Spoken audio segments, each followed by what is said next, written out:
habitait Paris mais c'était pas la production la plus connue de son œuvre. Hein, c'est la première, on va dire, le début de son œuvre. En fait, ce qui se passe, c'est qu'effectivement, Cézanne est aixois, il est d'Aix-en-Provence. Et au lycée, il a un très bon copain qui s'appelle Émile Zola.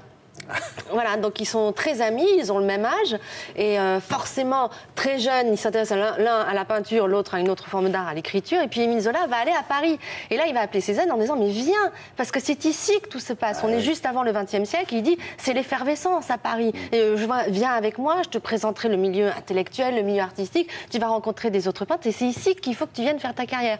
Et ben donc Cézanne a suivi son copain. Il est allé à Paris effectivement. Alors en plus, ce qui s'est passé à Paris et dans la région parisienne, c'est que à Aix-en-Provence, il fait très chaud, c'est aride la campagne autour, il y a beaucoup de soleil, etc. C'est ce que les peintres d'ailleurs vont rechercher, ils vont descendre dans le sud après pour chercher la lumière.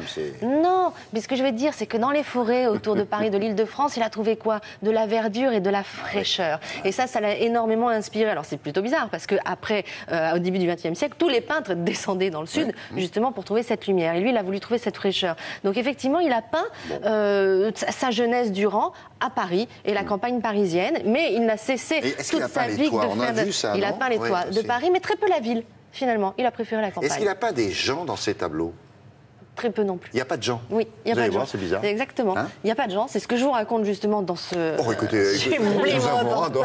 nous avons de voir ce chef-d'œuvre qui a été primé, n'est-ce pas, Osaka? Pas encore, mais ça peut venir. Au musée du Luxembourg à Paris, c'est parti.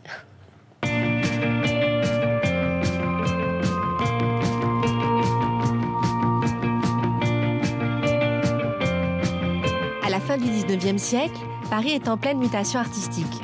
Des jeunes artistes entrent en scène et l'heure est à l'avant-garde. Même si Cézanne a Paris pour décor, il peint très peu la ville. Au musée du Louvre, il étudie les grands maîtres pour améliorer sa technique. Il revisite ainsi certains chefs-d'œuvre comme la célèbre Bête Sabée de Rembrandt. Même si le style est encore maladroit, Cézanne est déjà là.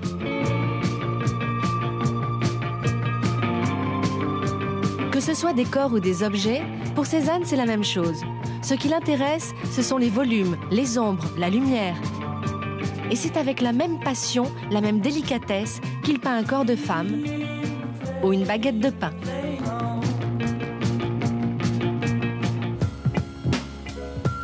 Les paysages qui feront ces tableaux, Cézanne les trouve hors les murs de la capitale.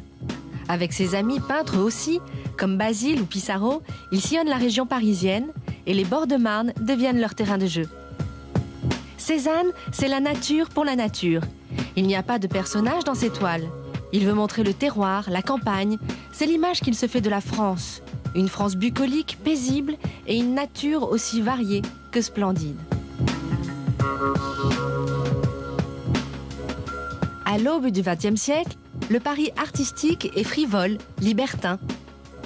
Mais éducation bourgeoise oblige, Cézanne ne tombe pas dans la débauche. En revanche, les tableaux parlent d'eux-mêmes. Il y a de l'érotisme, une certaine violence aussi. Peut-être quelque chose d'inconscient, mais surtout un genre emprunté à ses prédécesseurs comme Goya ou Delacroix.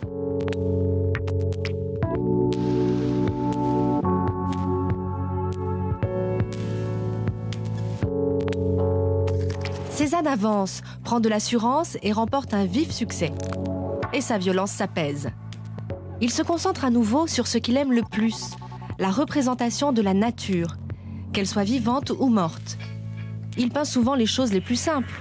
Des pommes, un vieux torchon, une nappe fleurie, et le résultat est génial.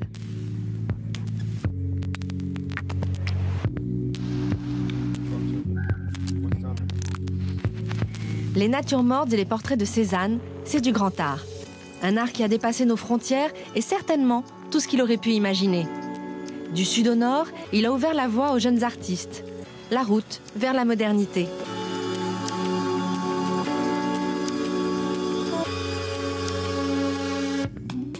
Magnifique, autoportrait. Incroyable. Ça aussi, période de Paris. Période on l'appelle Paris. comment? La période parisienne, on dit? Oui, la période parisienne, disons que c'est ses premières années, ses jeunes années, mais toute sa carrière, toute sa vie, il a fait des allers-retours finalement entre Aix-en-Provence et Paris, parce que c'est quand même, il faut le dire, à Paris que tout se passait, qu'il a trouvé ses marchands, etc. Cézanne, que les Américains ont adoré, nous à une époque en France, on regardait moins cet art-là, et il y a énormément de tableaux de Cézanne dans les musées américains. Donc quand on voit des grandes expos comme ça, consacrées quand même au maître de la peinture française, qui est le début de la modernité, qui a inspiré tous les autres. On est fin du 19e siècle. Ce qui serait peut-être intéressant, c'est de voir avec les deux marchands français qui, à l'époque, sont partis aux États-Unis avec l'idée de convaincre des milliardaires américains de faire une expo avec ce qu'ils sont partis avec sous le bras. Sous le bras. Avec quel genre de peinture? Il y avait Monet, il y avait plein de gens comme ça. Ils partaient là-bas, ici en France, pas très connu. Ça serait bien de faire ça un jour. Et en tout cas, dans cette exposition, si vous lisez les cartels, vous savez là où est écrit le nom du tableau, dessous, il y a musée.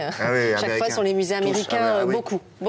La plupart. Donc c'est à voir au musée du Luxembourg, à Paris, en France, donc et pas aux États-Unis, jusqu'au 26 février. Merci beaucoup les jumelles et à bientôt la petite liste. Avant de se quitter, on fait un point sur l'actualité et les couleurs du ciel de ce week-end.